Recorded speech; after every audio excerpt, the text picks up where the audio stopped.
Alright, FLX here. I just found a clay pipe stem and got my simplex SP24, that coil this spring. Been on this field a bunch of times with a Legend, and I've found some really good stuff on here.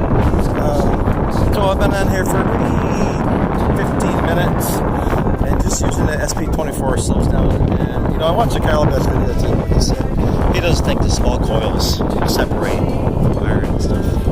So here's proof positive. Here's a simplex, and I've got, I think it's a coin. It's registered as a 50, so it's kind of weird.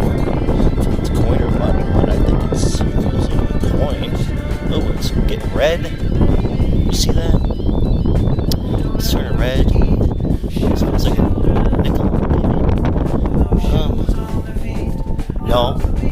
Holy crap.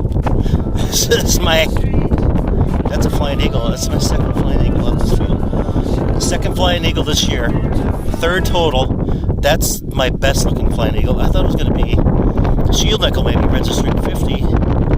Wow, I'm stunned. I'm stunned. I'm telling you, the SP24, that right there, just set it off. And I'm out here. I just can't believe this. Like, the small coil separates from iron. That is a beautiful Flying Eagle and a total shock. I don't sound speechless, but I feel speechless. Look at that. That's amazing. Wow. I was not expecting that. FLX, finding history between the lakes. It's what I love to do.